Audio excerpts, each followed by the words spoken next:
ہر چیز ایسا ہے جیسے امام چاہتے ہیں. اگر امام کی سیرت کے مطابق، امام کے فرامین کے مطابق نہیں ہے تو ہم مجرم ہیں. کیونکہ امام معصوم علیہ الصلوۃ والسلام فرماتے ہیں کونو علینا زینا ولا تکونو علینا شینا. اے ہمارے شیعو، ہمارے لیے باعث عزت بنو، ہمارے لیے باعث زحمت نہ بنو، ننگ و رسوائی نہ بنو. کیا مطلب ہے اس کا؟ ہم کیا کر رہے ہیں؟ ہمارا معاشرہ ہمیں کیا سکھا رہا ہے؟ ہمارا اسلام ہمیں کیا سکھا رہا ہے؟ عجیب بات یہ نہیں ہے کہ جب وقت عبادت آ جاتا ہے، کیا ہماری عبادت ایسی ہے جیسے وقت کے امام ہم سے چاہتے ہیں؟ ہم دوستوں کی تفریح میں بیٹھے ہوئے ہوتے ہیں، دوستوں کی کچہری میں بیٹھے ہوئے ہوتے ہیں، مہمان آ جاتے ہیں، ان کو ٹائم بہت زیادہ دیتے ہیں، لیکن وقت نماز آ جاتا ہے ہم آذان بھی سنتے ہیں. آذان کا سننا اس چیز کی علامت ہے کہ اے انسان، تجھے اللہ بلا رہا ہے، سارے چیز کو چھوڑ دو. ہم دنیا کی کامیابی کے لیے، بھائی کیوں آپ بچوں کو پڑھا رہے ہیں؟ تاکہ میرے بچے کامیاب رہیں. بھائی آپ اسکول میں پڑھا رہے ہیں، آپ کالج میں پڑھا رہے ہیں، آپ یونیورسٹی میں پڑھا رہے ہیں، آپ کیوں ان کو اتنی تعلیم دے رہے ہیں؟ تاکہ ان کو کامیابی ملے. جبکہ اللہ فرما رہا ہے کامیابی ادھر نہیں ہے. آپ آ جائیں، کون سی؟ حیا علی الصلاۃ، حیا علی الصلاۃ، آ جاؤ نماز کی طرف، آ جاؤ نماز کی طرف. حیا علی الفلاح، حیا علی الفلاح، آ جاؤ کامیابی کی طرف. کامیابی اللہ کے ذکر میں ہے اور کہیں کامیابی نہیں ملے گی. اللہ نے بھی یہی فرمایا ہے فَاذْكُرُونِي أَذْكُرُكُمْ، تم میرا ذکر کرو میں تمہارا ذکر کروں گا. یہ یاد رکھنا، جس کا ذکر اللہ کرے اس کو کوئی بھی پریشانی لاحق نہیں ہو سکتی. إِن يَنْصُرْكُمُ اللَّهُ فَلَا غَالِبَ لَكُمْ، اگر اللہ تمہاری مدد کرنا چاہے تو کوئی بھی تم پر غالب نہیں آ سکتا. تو اصل راستہ کون سا ہے؟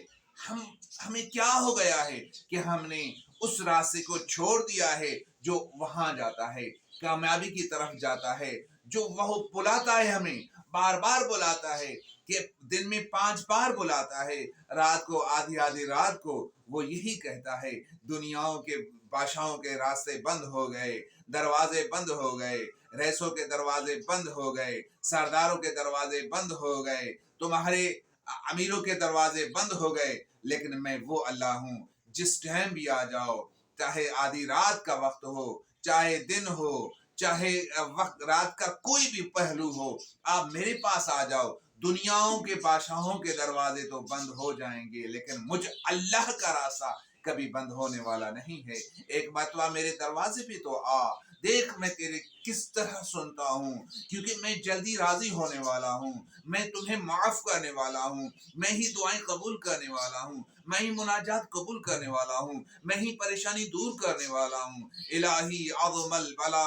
آپ آئمہ معصومین کا راستہ دیکھیں، وہ جب بھی پریشان ہو جاتے تھے کسی امیر کے دروازے پہ نہیں جاتے تھے، کسی بادشاہ کے دروازے پر نہیں جاتے تھے. وہ جب بھی کبھی پریشان ہوئے تھے تو کہیں اور دروازے پہ نہیں جاتے.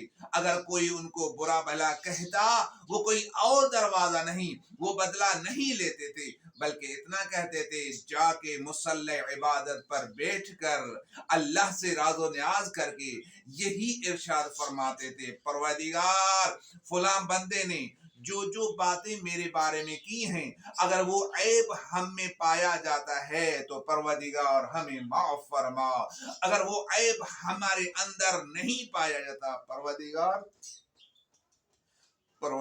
ان کو معاف فرما.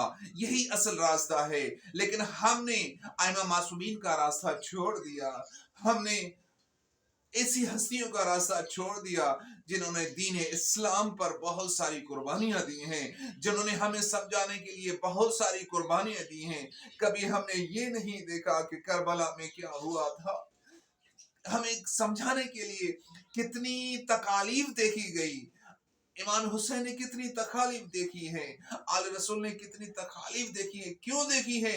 تاکہ ہمیں سمجھ میں آ جائے دین پر اگر کوئی مصیبت آ جاتی ہے تو جانوں کی پرواہ نہ کرنا، عزت کی پرواہ نہ کرنا. عزت بھی قربان کر دینا، اپنی اولاد بھی قربان کر دینا، خود کو قربان کر دینا، جائیداد قربان کر دینا، جتنی بھی ملکیتیں سب قربان کر دینا. کیوں؟ اس لیے کہ سب اس کی ہے، اس کی طرف جانا ہے. تو پھر سب اللہ کی رضا کے لیے آپ قربان کریں. اسی وجہ سے تو امام حسین علیہ السلام نے شب عاشور کہا تھا کہ کل شہید ہونا ہے، کل حضرت علی اکبر شہید ہو جائیں گے، کل حضرت عباس شہید ہو جائیں گے، حبیب نے مظاہر شہید ہو جائیں گے، تمام شہداء شہید ہو جائیں گے. تو جس کو بھی واپس جانا ہے تو اس اندھیری میں واپس چلے جائے. یہی اصل راستہ ہے. کیوں ہم نہیں سمجھتے؟ ہم خود کے لیے کیوں کچھ نہیں کر رہے؟ ہم خود کے لیے کیوں خود کے دشمن ہو گئے ہیں؟ ہم نے اللہ کو کیوں بھلا دیا؟ ہم نے ائمہ معصومین کے راستوں کو کیوں بھلا دیا؟ کیا ہو گیا ہے ہمیں؟ ہم اپنی جان کے دشمن ہیں، ہم اپنے خود کے دشمن ہیں. اور مولا کائنات امام علی علیہ السلام فرماتے ہیں من عرف نفسہ فقد عرف ربہ. جس نے خود کو پہچانا اس نے اپنے رب کو پہچانا. خود کو پہچانے. اللہ نے تجھے ایسے پیدا نہیں کیا، آپ کے اندر ہی اتنی نعمات